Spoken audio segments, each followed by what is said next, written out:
Hello hello welcome, স্বাগতম স্মৃতির রূপকথার চ্যানেলের আর একটা ডেইলি ব্লগে। আশা করি আপনারা সবাই খুব ভালো আছেন। আজকে দিনটা শুক্রবার আর এখন সকাল বাজে হচ্ছে গিয়ে 7:30টার মতো। বাইরে একদমই রোদ ওঠেনি, বেশ অন্ধকারই আছে এখনও। শুক্রবার বলে আমার আজকে অফিস নেই, আজকে আমি বাচ্চাদের সাথে টাইম স্পেন্ড করব। তাই সকালে ব্রেকফাস্টটা খেয়ে ভাবছি আজকে একটু তাড়াতাড়ি বাজার যাব। অনেক দিনের ইচ্ছা আছে একটা গোটা চিকেনকে রোস্ট করব। সে কবে থেকে ভাবছি করব কিন্তু করে আর ওটা হয়নি। তো আজকে ভাবছি আজকে আমি করবই একটা চিকেন রোস্ট। হয় কি, বাচ্চাদের সাথে একা ম্যানেজ করতে করতে আর সময় হয় না, টায়ার্ড হয়ে পড়ি, তাই এত বড় একটা টাস্ক নিতে ইচ্ছে করে না। তখন ওই ডাল আলু সিদ্ধ ভাতই চলে রোজ, কিন্তু আজকে ভেবেছি আমি করবই ওইটা। তো যাই হোক, একদিকে রোস্টিংয়ের ব্যাপারটা হচ্ছে সব কিছু প্রিপারেশনের অনেক সময় লাগে। যেই প্রিপারেশন শেষ হয়ে যায় তখন কিন্তু আর কোনো ব্যাপার না, তখন তো ওভেনের মধ্যে ঢুকিয়ে দিলে পুরো জিনিসটা ওভেনেই হয়ে যায়। তো এই প্রিপারেশনটা অনেকটা টাইম লাগে। যাই হোক, বাচ্চাদের আজকে ব্রেকফাস্ট একদম সিম্পল ছিল, হচ্ছে পিনাট বাটার আর চকলেট স্প্রিঙ্কল দিয়ে ব্রেড। ব্যাস, আমরা সব খেয়ে একটু রোদ বেরোতেই বেরিয়ে পড়েছি বাজারের জন্য। যাচ্ছি আলবার্ট হাইন, গিয়ে কয়েকটা জিনিস কিনে নেব। তুলে নিলাম এক প্যাকেট লেবু, পুরো গোল মটল হলুদ রং, কি সুন্দর দেখুন লাগছে। আর নেব একটা হচ্ছে কি ক্যাপসিকাম, কিন্তু এই সিঙ্গেল ক্যাপসিকামগুলো একটু বেশি দাম হয়ে যায়, তাই কিনবো ওই 3টা একসাথে পাওয়া যায় প্যাকেটে, ওইটাই নেব। তারপরে যেটা নেব সেটা হচ্ছে এক প্যাকেট আলু নেব। আমাদের এখানে কিন্তু অনেক রকমের আলু পাওয়া যায় প্যাকেটে। এইগুলো হচ্ছে 3 কেজির আলু। এই 3 কেজির দাম হচ্ছে কি 480 টাকার মতো পড়বে। তার ঠিক উপরেই রাখা আছে হাফ কেজি আর 1 কেজির আলুর প্যাকেটগুলো। এই 1 কেজি আলুর প্যাকেটের দাম পড়ে হচ্ছে কি 170 টাকার মতো। তা আমি আজকে একটা 1 কেজির আলুই তুললাম। আলুর পাশেই রাখা থাকে এই পেঁয়াজগুলো। পেঁয়াজেরও নানান ধরনের পাওয়া যায়, সাদা, লাল, আর ডিফারেন্ট প্যাকেটে আর অ্যামাউন্টে। আর শালট পাওয়া যায়। আমি আজকে এই 2টো পেঁয়াজ নেব, লাল পেঁয়াজ। এটার দাম পড়লো আমার 70 টাকা। সবজি বাজারের যা সবজি নেওয়ার ছিল নিয়ে নিয়েছি। এখন যেটা নেব সেটা হচ্ছে কি গোটা চিকেন খোঁজার আগে প্রথমে 1 লিটার জুস নিয়ে নিই। আমি মোটামুটি বাজার আসলেই সবসময় চেষ্টা করি 1 লিটার ফ্রেশ জুস নিয়ে নিতে, আমাদের বাচ্চাগুলো খুব পছন্দ করে। ব্যাস, আমার বাজার প্রায় হয়ে গেছে, এবার লাস্ট জিনিসটা নিয়ে ঘরে চলে যাই। চলুন, এই যে একটা গোটা চিকেন নিয়ে নেবো। এই হেলে কিপ মানে হচ্ছে গিয়ে গোটা চিকেন, কিপ হচ্ছে গিয়ে চিকেন। আর আমি নেব কিন্তু এই খারেল কিপটা। খারেল হচ্ছে গিয়ে দেশি মুরগি আর কি। এই প্যাকেটটা নিয়ে নিলাম। এটা হচ্ছে গিয়ে 1 কেজি 400 গ্রাম আছে, আর দাম পড়লো আমার 1200 টাকা। ঘরে পৌঁছানোর পরে প্রথমে করে নিলাম লাঞ্চ। বাচ্চাদের প্রথমে লাঞ্চ খাইয়ে দিলাম, আর তারপরে আমিও লাঞ্চটা সেরে নিলাম। লাঞ্চটা সেরে নিয়ে প্রথমে আরনকে ঘুম পাড়ালাম। ও এখন যদি একটু ঘুমিয়ে যায়, ওই 1 ঘন্টা বা 45 মিনিটের মতো ঘুমাবে। যেই ও ঘুমাবে তখনই আমি স্টার্ট করব প্রিপারেশন করা, তাতে আমার খুব সুবিধা হবে।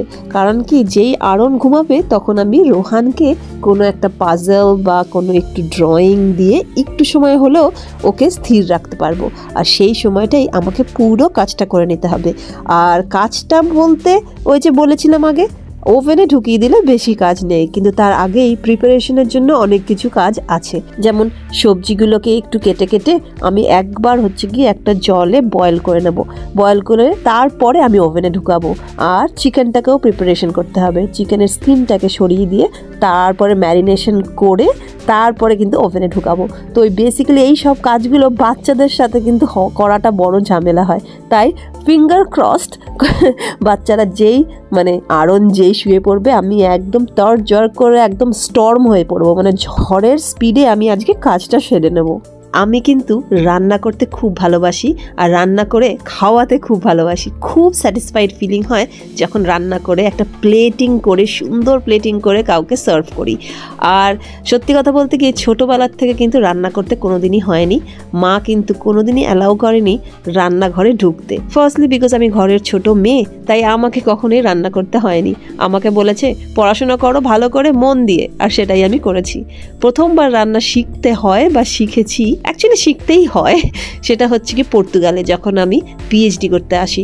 তখন এতটাই দূরে চলে আসি যে ইন্ডিয়ান খাবার, আমাদের কালচারের খাবারকে খুব মিস করতাম। আর এতটাই মিস করতাম যে তখন প্রথম কিন্তু রেস্টুরেন্টে গিয়ে খেতাম, কিন্তু পিএইচডি স্কলারশিপে কত আর বাইরে খেতে পারবো, তো লিমিটেড অ্যামাউন্ট অফ মানি, তখন হাতে তো তখন অত বেশি মানি নয়, অ্যাজ এ স্টুডেন্ট যতটা কম্পেনসেশন পেতাম সেটা দিয়ে সব কিছু করতে হতো। সো সেই সময়টা কিন্তু স্টার্ট করি রান্না করা, বা মানে খুব বেসিক স্মল জিনিস যেমন ডাল, চিকেন কারি এইসব দিয়ে শুরু করি। আর আমাকে শিখায় হচ্ছে গিয়ে রান্না ইউটিউব। আর ইউটিউব থেকেই আমি ভিডিও দেখে দেখে রান্না করি। কখনো কখনো মাকে ফোন করতাম, বলতাম এই তোমার ওই স্পেসিফিক রান্নাটা আমাকে বলো কীরকম করে করেছো, আর চেষ্টা করতাম। কিন্তু আজ অবধি আমি কোনো রান্নায় যে মানে মায়ের মতো রান্না আমি কোনোদিনও কোনোটাই করতে পারিনি, আর হয়তো পারবও না। তো সেইটা একটা মানে মায়ের হাতের রান্না কিন্তু হয়তো অনেকে পারে রেপ্লিকেট করতে, আমি পারিনি। কিন্তু আমি ইউটিউব দেখে রান্না শিখেছি, আর এখন আমি মোটামুটি ভালোই রান্না করতে পারি। দেখেছেন, নিজের মুখেই নিজের প্রশংসা করে ফেললাম। কিন্তু কি আর করা যাবে, বাইরে আছি প্রায় 15 বছর হয়ে গেল, আর নিজেই একটু একটু রান্না করতে করতে এখন নিজের হাতের রান্নাই ভালো লাগে। আর অয়ন কিন্তু আবার খুব ভালো বানাতে পারে পাস্তা আর বার্গার ওই সবগুলো, আমি অতটা ভালো পারি না। আমি পাস্তা বানাতে পারি মোটামুটি, বাচ্চাদের জন্য বানাই যখন, কিন্তু আমি ভালো পারি ইন্ডিয়ান খাবারটা বানাতে। আমাদের দেশের কষিয়ে মাংস বা খুব সুন্দর একটা ডাল ভাতের সাথে একটা আলু মাখা, ওহো, আমি ওই সবগুলো খুব ভালো পারি করতে, আর আমার খুব ভালোও লাগে খেতে। তো কিন্তু হ্যাঁ, সব থেকে ভালো লাগে আর সব থেকে পিসফুল লাগে রান্নাটা আমার তখন, যখন পিছনে একটা হালকা ব্যাকগ্রাউন্ড মিউজিক লাগানো যায়, আর মানে ফুল কনসেন্ট্রেশন দিয়ে একটা সুন্দর রান্না from the beginning to end without disturbance যদি রান্না করা যায়। সেটা এখন আর হয় না, আগে অনেক করেছি সেরকম, খুব একটা মেডিটেটিভ ফিলিং হয়। এখন তো উইথ কিডস সেটা পসিবল হয় না, কিন্তু আই গেস ওরা যখন আরেকটু বড় হয়ে যাবে তখনও আমি পারবো ওরকম করতে। So I really look forward যে ইন ফিউচার যখন বাচ্চারা বড় হয়ে যাবে আবার সেরকম দিন একটু পিছনে মিউজিক লাগিয়ে আস্তে ধীরে খুব সুন্দর করে রান্না করব। এখন এত বিজি আমার লাইফ উইথ চাকরি, আমার বাচ্চারা, তাও এই যে এইটুকু সময় যেখানে আরন ঘুমাচ্ছে আর রোহান একটু নিজেকে নিয়ে বেশ ব্যস্ত আছে, এই সময়টার মধ্যে যদি আমি এই কাজটা সেরে নিতে পারি, যখন ফাইনালি ওই রোস্ট চিকেনটা বেরিয়ে আসবে ওভেন থেকে, I will feel so satisfied. What a great day it would be for me, I just love it. এই যে একটু এই মোমেন্টের মধ্যে হাসলিং যে ফিলিংটা, যে 1 ঘন্টার মধ্যে আমাকে পুরো কাজটা নামাতে হবে as quick as possible, as perfectly as possible, সেটা আমার খুব ভালো লাগে। এই একটা চ্যালেঞ্জ, একটা ফিলিং, এটাই কিন্তু মাই মি টাইম। আমি অ্যাজ আ মাদার লাস্ট 4 বছরে তো কোনো রকমই টাইম পাইনি নিজের জন্য, আর টাইমটা দরকারও নেই। এখন যেন মনে হয় এইটাই আমার লাইফ, আমার বাচ্চারাই আমার লাইফ, আমার জব আমার প্রায়োরিটি। তো যদি সেটাই হয়, তখন এইটুকু যে সময় পাচ্ছি নিজের মতো যে জিনিসটা করতে চাইছি, তো এখন আমার ফিল হয় যে এটাই আমার me time, and I am so much enjoying this. যাই হোক, ম্যারিনেশনে কিন্তু চিকেনটা রেখে দিলাম, আর থাকবে 1-2 ঘন্টার জন্য, তারপরে তো রোস্টে ঢুকাবো। আর এর মধ্যে কিন্তু সব ভেজিটেবলগুলোকে কেটে নেব। এই সবজিগুলো কেটে নেওয়ার পরে একবার একটু গরম জলে ব্লাঞ্চ করে নেব। ব্লাঞ্চিং কিন্তু আমি করব খুব কম সময়ের জন্য, মানে 3 মিনিটের মধ্যে একবার জাস্ট ফুটে আসলে জলগুলো আমি কিন্তু ওই 1 থেকে 2 মিনিটের মতো রাখবো, তারপর সরিয়ে দেবো। সো ওই ধরুন 50% কুকিং হয়ে গেলেই আমি সরিয়ে দেবো, আর বাকিটা কুকিং হবে কিন্তু আমার ওভেনে। তো ওভেনের মধ্যে যখন দেওয়া হয় তখন কিন্তু আমার সব থেকে ফেভারিট ভেজিটেবল যেটা লাগে ওভেনে, সেটা হচ্ছে গিয়ে এই পাপরিকা, মানে হচ্ছে গিয়ে ক্যাপসিকাম। খুব ভালো লাগে ক্যাপসিকামটা ওভেনের মধ্যে, আর ভালো লাগে এই ব্রোকলিও কিন্তু ওভেনে খুব ভালো টেস্ট হয়। আপনারা কি ট্রাই করেছেন? যদি ট্রাই করে থাকেন তাহলে আমাকে জানান কমেন্টে যে আপনাদের কোন ভেজিটেবলটা ভালো লাগে ওভেনে কুক করে খেতে। আমার আবার পেঁয়াজটাও খুব ভালো লাগে, একটা সুন্দর ক্যারামেলাইজড মিষ্টি মিষ্টি হয়ে যায় পেঁয়াজটা ওভেনে দিলে, ওটাও বেশ টেস্টি লাগে। চলুন, আমার সব ভেজিটেবলস ধোয়া হয়ে গেছে। এখন ফুটন্ত জলের মধ্যে দিতে থাকবো, একটু লবণ দিয়ে দিয়েছি জলটার মধ্যে। এখন জাস্ট ফিউ মিনিটের জন্য বয়েল করে সরিয়ে দেব, তারপরে রেখে দেবো সাইডে। আমার সব কিছু রেডি হয়ে গেছে। এখন আমি একটু রিল্যাক্স করব। আর এর মধ্যে কিন্তু আরনও ঘুম থেকে উঠে পড়েছে। আর দেখুন না কি সুন্দর রোদ আসছে আজকে জানলা থেকে, কি ভালো লাগছিল এই জায়গাটা বসে বাচ্চাদের সাথে খেলতে। ঘরে অনেকগুলো আঙুর পড়ে আছে, সেই সবুজ আঙুর, ভাবছি ওইটাও একটু ধুয়ে নিই, ওদের সাথে বসে খাই আর একটুখানি খেলি ওদের সাথে। ঘড়িতে বাজে এখন 4:15 মতো, আর এখনই কিন্তু আমি রোস্টিংয়ের কাজটা শুরু করব। তো রোস্টিংয়ের জন্য প্রথমে ঢুকাবো চিকেনটা। তার জন্য ওভেনটা প্রিহিট করে নিচ্ছি 180 ডিগ্রিতে। প্রায় 1 ঘন্টা 10 মিনিটের মধ্যে আমি আজকে করব। তো আর একটু বেশিও ওভেনে রাখা যায়, টেম্পারেচার 200তেও করা যায়, কিন্তু আমি ইউজুয়ালি চেষ্টা করি 180তেই করতে। একটু টাইমটা বেশি লাগে, বাট আমার এটাই ভালো লাগে যে আস্তে আস্তে ভালো করে ভিতরটাও কুক হয়। তো প্রথম আধা ঘন্টা আমি কিচ্ছু করবো না, শুধু চিকেনটা ঢুকাবো।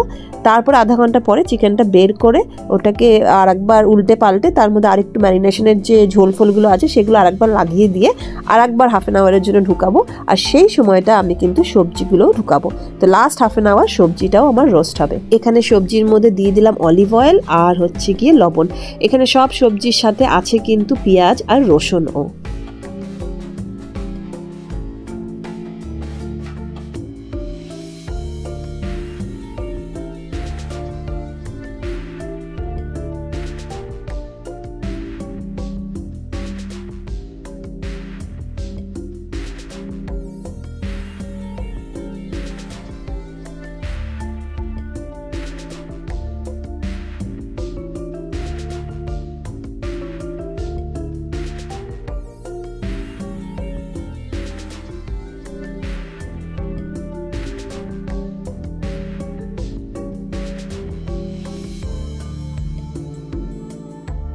ব্যাস, এবার আধা ঘন্টার জন্য এটা রোস্ট হয়ে যাক। তারপরে আধা ঘন্টা পরে এসে এটাকে উল্টে দেবো। উল্টে দিয়ে তখন কিন্তু সবজিটাও ঢুকাবো। এই যে আধা ঘন্টা হয়ে গেছে, এখন কিন্তু আমি এইটাকে উল্টে দিয়ে ভালো করে কিন্তু ম্যারিনেশনের ঝোলটা অনেকটা বেঁচে আছে, ওটা পুরো গায়ে গায়ে লাগিয়ে দেবো। তারপরে আরও আধা ঘন্টা ভালো করে রোস্ট হয়ে গেলে তারপরে কিন্তু লাস্ট 5 থেকে 7 মিনিট, বেশিক্ষণ না, 5 থেকে 7 মিনিট ওই চিকেনটাকে একটু ব্রাউন করব। ওভেনের মোডটা কনভেকশন থেকে একটু ব্রাউন মোডে করে দিয়ে জাস্ট উপর থেকে হিট দিয়ে একটু ব্রাউন করে নেব। ব্যাস, তাহলেই কিন্তু আমার চিকেনটা হয়ে যাবে। এখন এই ফাঁকে আমি একটুখানি জায়গাটা ক্লিন করে নিই। এগুলো হাতেই ধুয়ে নিচ্ছি, কয়েকটা মাত্র বাসনপত্র, তাই এগুলোকে আর ডিশওয়াশারে ঢুকিয়ে রাখছি না, একদম হাতেই ক্লিন করে নিচ্ছি।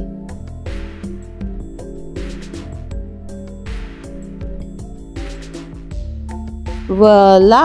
আমার chicken roast with roasted vegetables is ready for dinner. 2 বাচ্চাকে সামলাতে সামলাতে বানিয়ে ফেললাম শুক্রবার দিন সুন্দর একটা ডিনার। আর এখন অয়নও এসে পড়েছে, এখনই আমরা খেতে বসে পড়বো। কেমন লাগলো আজকের ব্লগটা আমাকে একটু জানাবেন একটা কমেন্ট করে।